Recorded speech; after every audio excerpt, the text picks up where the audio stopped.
first episode of Diary of a Sheep Dairy Farmer, where we talk all things dairy sheep, from breeding to lambing to milking, everything in between and outside. I'm your host, Becca, co-owner and glorified farmhand of Hidden Hollow Sheep Dairy. Today I'm here with my daughter, Rihanna, to talk about who we are, how we got here, and why we are here. Hello. So why are we here, Mom? What's the meaning of life? No, not going down that road today? Okay, noted. Don't give me that look. No, we are not going down the road of the meaning of life, but we are going to talk about who we are. So, Rihanna, how do you really feel about sheep?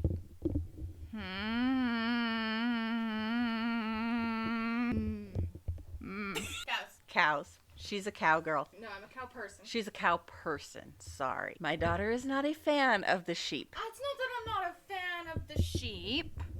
It's not that I'm not a fan of the sheep. But cows can be trained. Sheep can be trained. No, our sheep are not trained. They our are. Sheep train themselves to jump out. Our sheep come when I call, and that's all I can ask for them. So let's start out with who we are. As I said, I, along with my husband, own and operate Hidden Hollow Sheep Dairy. You can find us on Facebook, Instagram, and YouTube under the name Hidden Hollow Sheep Dairy. So I used to be just a weekend farmer. I had a real 9-to-5 job off the farm, but in 2021, I made the choice to quit my job and be the stay-at-home farmer. I don't think anybody was thrilled about that except for me. It took a little getting used to, but it actually worked out well for us in the end, because in the spring of 2022, my husband, who has been self-employed for 30 years as a custom farmer, got himself a town job. I think that was the hardest part, because for me, it really didn't bug me, because I was basically done with high school at that point, and I was already working. That is true. So it really didn't affect me much. I just wasn't there to help. Right. Like I was in high school. Right. Dad, on the other hand, did go from being his own boss to being other people's bosses. Yes. And that, I think, was the hardest thing. Yeah, but your dad's really good at bossing people around. So it wasn't that far of a stretch. So essentially, we switched places. And honestly, I do think we're both happier now. I know I definitely am happier being on the farm all the time. And I know my husband really likes his job. So it kind of worked out in our favor. Yes. So instead of helping on the weekends, I now do all the farmhand jobs during the week as best as I can, so we can kind of have weekends to ourselves, which unfortunately doesn't always work out that way. But we're ever hopeful that, someday we'll be back porch sitters and not have to work quite as hard. Let's talk a little bit about how we got here. To do that, we need to go back about 20 plus years. I moved to Idaho from Wisconsin in 2001. I met my husband here in Idaho while working a summer job, and after we got married in 2002, I moved here full time. I did not grow up farming or ranching compared to my husband's family that we jokingly say has been farming since they stepped off the Mayflower. Not wrong. It's almost true. And so for me, moving to a full-time cattle and horse ranch was an eye-opener. When we got married, my husband had cattle and horses that he and my father-in-law dealt with together. And we raised cattle and horses for the first 12 years of our marriage. And then we switched to sheep. But this was not an overnight change. We gradually sold off the cows and our bulls, which my daughter is not thrilled about. So we gradually sold off the cows and our 2 bulls, then decided it was time to unload all the cattle after I got gated by a wild cow that left a dent in my skull. 3 years after that incident, my husband was still picking pieces of bone out of my head. So what made us switch to sheep? It was not an overnight decision. In fact, it wasn't even remotely a decision. So after we got rid of the cows, we tried a lot of different things. We raised pigs for many, many years. In fact, our last group of pigs, we ended up keeping one out of there. He was a runt. There were 3 of them. My daughter named them Zeus, Poseidon, and Hades. Look, they were all, you can't blame me for that one. I was in my Percy Jackson book reading phase. Yes. I was also dealing with the fact that Hades laid in the sun and never moved. Poseidon used to blow bubbles. And Zeus was the baby who hid in the corner, and I fed him grapes. So it was fitting for all of them. Mm-hmm. Yes, it was quite fitting. And so we ended up, Hades we donated to a school function. And then we ended up, I think we kept Poseidon and put him in our freezer. Yeah. And Zeus, because he would never grow, we just decided we would keep him and he would become just a free range pig.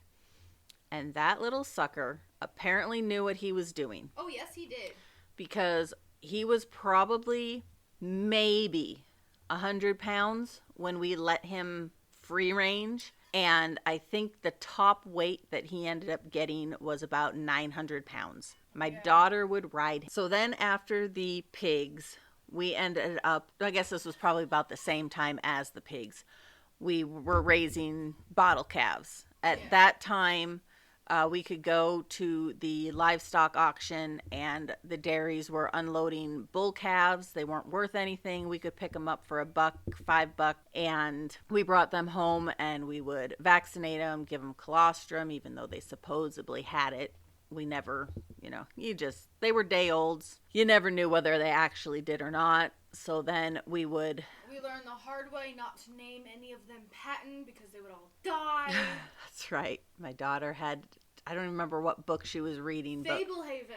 Fablehaven. Fablehaven series. Yes, she was reading the Fablehaven series, and she had one that she named Patton Burgess, and it died. So she had another one that she named Patton Burgess, and it died. We finally told her after like the third or fourth one, quit naming them Pat. And then they started to live. But we raised them for several years. But seriously, raising bottle calves is extremely time consuming. I mean, we were going at this time they had the livestock auction every week instead of the every 2 weeks that they do now. And we were bringing home, anywhere between 20 and 40 every week. And it was time consuming. We had no time for anything. We couldn't go anywhere. We couldn't do anything. I wasn't complaining. Yeah, I know. She loves cows. So we just decided that we needed something that wasn't quite so time consuming, but still we wanted animals. We knew that. We did dabble in turkeys for a while, just for the fun of it. Somebody had brought us a couple turkeys and it kind of snowballed from there. I think at the height of it, we had over 100 turkeys on our farm. And we just started letting some of the neighbors come in and harvest their own turkeys. Out of hand is an understatement. It was an infestation. An infestation. They would line the roofs of our barn, Mama. That is true. That the biggest reason we ended up getting rid of the turkeys was because they roosted in the barn where we were lambing. So we still had turkeys after we were lambing. We didn't get rid of them completely until about 2018. It took years to get rid of all the turkeys. So yes, we did a ton of things between when we got rid of the cattle and when we ended up buying the sheep. I don't remember the conversation. I don't know how I came up with it. If I watched something on YouTube, if I read something about it, honestly, I have no clue. But out of the blue, one day I just told my husband that I wanted a couple of sheep to milk and make cheese. And he thought I was losing my mind. Well, that crow did kick you pretty hard. I'd only had like 3 concussions at that point. At that point. So one of the running jokes is Mom doesn't remember how many times she's hit her head. Her memory isn't the best, so she does the best she can. But we see how high of a number we can get to before she starts calling us out on lying to her for the amount of concussions she's had. Can you count them? Can you remember how many you've had? Can you count them? I swear I've only had 4. Okay, I had one in 4th grade. Hit a tree. No, I hit my head on the ice sledding. I had one in high school. I don't remember what that one was for. Then when I got gated by the cow. Then when Dad dropped the loader bucket on my head. Car accident. Oh yeah, the car accident. I got a concussion. Falling on the ice. Falling on the barn. You slipped and ate, and you were down hard. Huh, I don't remember that one. You didn't go in to get that one done, but with your past is easy. You went down hard, and you did stay in bed for a couple days after that one. Oh, I don't remember that one at all. You can't even remember the car accident. You're still convinced you had 4. I think we're up to like 8 now. I'm sticking with 5. I'm sticking with 8. Okay. I've had a lot of concussions. My brain's rattled. The next thing I know, in the fall of 2014, we were on our way to bring home 7 Icelandic ewes and a ram. I had no clue what we were doing. My only encounter with sheep at that time was at the sale yard when they would come through the ring. And I didn't pay much attention to them because we were looking for calves, not sheep. My husband had raised meat sheep years and years ago, but we learned very, very quickly there is a huge difference between milk sheep and meat sheep. I was starting cold turkey learning as I went. And since there were only 8 of them, we treated them like pets. They were our babies. You guys, I had no idea you weren't supposed to pet your rams. I break a lot of rules, okay? I'll be honest. I'm not the poster child for what you should do with your sheep. So our ram loved chin scratches.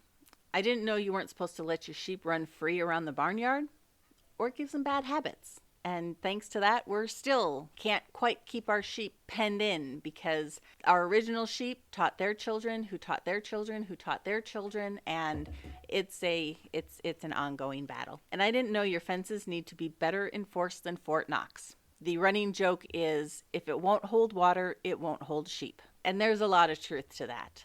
Granted, our fencing is not great. We have a lot of issues, mainly because we had people building fence for us that had no idea what they were doing. So yeah, our fencing is not spectacular. We are in the process, have been for the last couple years and probably will for a couple more years, of replacing all our fencing. And so we broke a lot of rules when we first got our sheep, and we're still breaking them now. So how did we go from 8 sheep to over 300?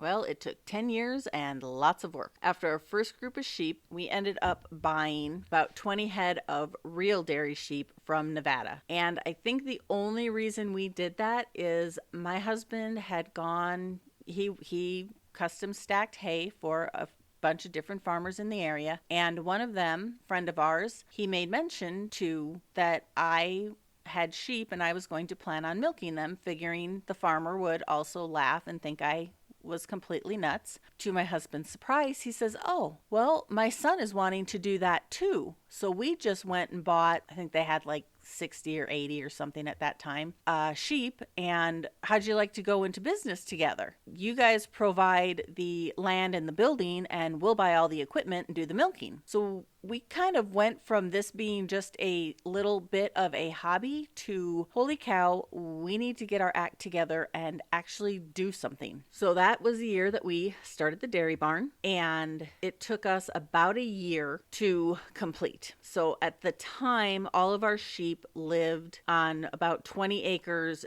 down by the barn. Our farm is just over 100 acres. We like to call it our 100-acre wood. And of the 100 acres, only about 40 is farmable. Probably 10 acres are covered in buildings and equipment, and the rest the sheep have access to. And since at that time we didn't send anything out back, which is about a quarter mile from the barn, we had no reason to get a livestock guardian dog. But we did have a huge coyote problem back then. They would walk through the barn, and if we didn't close the overhead door to the shop, it was nothing to find coyote poop in the middle of the shop floor the next morning. They were bold and brazen, and after watching some sheep videos and noticing the beautiful white guardian dogs that everybody seemed to have and praise, and I finally convinced my husband that we needed one. So in 2016, we got our first livestock guardian dog. 2016 is also the year we finished work on the dairy barn and began milking our first sheep. Over the next few years, we kept all our ewe lambs and bought some more sheep from our friend in Nevada. Eventually, our partners, and they weren't really partners, but they had the equipment, we had the property. They ended up going away, and I think it was 2017, and took all their equipment. So we were basically starting from scratch. It took us 2 more years to start kind of piecemealing equipment together and buying stuff up and fixing the dairy barn to how we actually wanted it to be. And in 2019, we started milking again. So now we pasture our sheep all year long. and they only come into the barn during breeding and lambing. The rest of the time, they're out on pasture. We now have, three livestock guardian dogs. We have fluctuated anywhere from 1 to 6 over the last several years. So we just have the 2, and then we got a new one. His name is Dudley. He is very, very puppy. He started out really good, and then he started attacking the sheep. I don't know what happened, what made it switch. So now he is locked up until we can do a little bit more fine tuning and training on him. He gets to come out when we're out, and we assess him. Yep, he gets supervised, and so we will do an entire podcast on the livestock guardian dogs at some point. So what is the point of this? Why are we here talking to you about dairy sheep, other than the fact that they're my obsession? Honestly, I never thought I would like sheep as much as I do. There are a lot of really good podcasts out there about sheep, but they're specifically about meat sheep. I have yet to find a podcast focused solely on milk sheep, so I decided to start one. This has been on my heart for the better part of a year, and I have kept talking myself out of it. There are better shepherdesses out there than me. There are people with way more knowledge about dairy sheep than me, but so far no one has taken the leap to start a dairy sheep podcast, which means you're stuck with me. On this podcast, we will discuss all things dairy sheep, from what types of breeds there are, how milk sheep differs from meat sheep, why we would even want to milk a sheep. Honestly, if you've ever had sheep milk, you will understand how much better it is just in taste alone from cow or goat. We'll go into what makes sheep milk different than cow or goat milk. We'll take you through lambing, all the ups and downs, laughs and tears. I will let you know how I select rams and ewes for breeding and for replacements now that I can be more picky and not just keep everything to try and grow my flock. We'll talk about sheep cheese and yogurt, where to sell products, and many, many other topics. I hope I will be able to bring on guests who have dairy sheep, because your setup may be vastly different than mine. Maybe you have 3 sheep, not 300, and use the milk just for your family rather than selling the milk. We will cover it all. So if you have any suggestions for topics, you can message me on Instagram at Diary of a Sheep Dairy Farmer Podcast, or on my main page, Hidden Hollow Sheep Dairy. I hope you will join me on this weekly podcast about dairy sheep and learn from my mistakes, because after 10 years, I am still learning. Thanks for joining us this week, guys, and we hope you'll join us again every Monday.